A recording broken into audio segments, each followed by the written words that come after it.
Sa kabila ng pagkwestiyon ng ilan, hindi maipagkakaila ang benepisyong hatid ng K-12 program.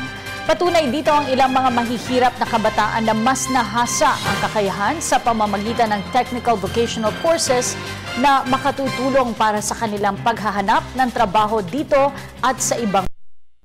Ang kanilang kwenta sa ulat ni Sweden Velado.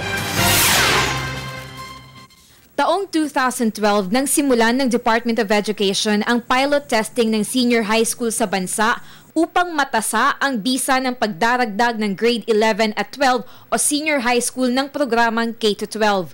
Isa si Richard Dizon sa mga mapapalad na nakapagtapos ng senior high school sa Don Alejandro Roses Senior Science and Technology High School.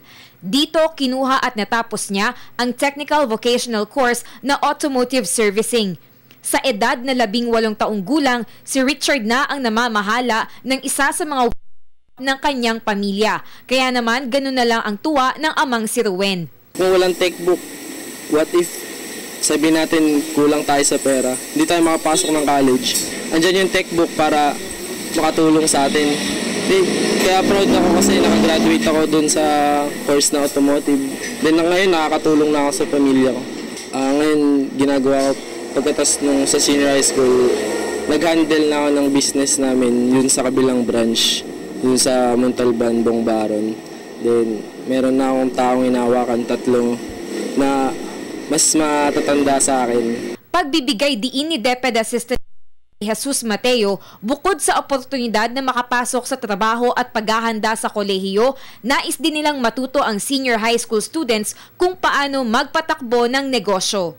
Kailangan as early as high school pa lang, you give them the entrepreneurship skills, no?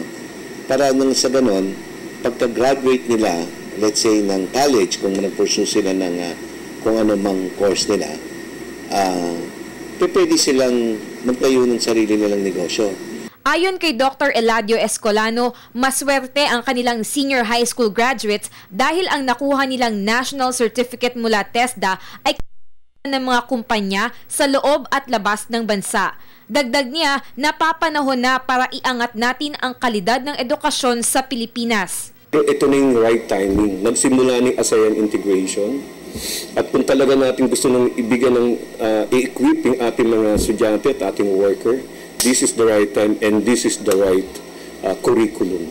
And this is the need of the industry.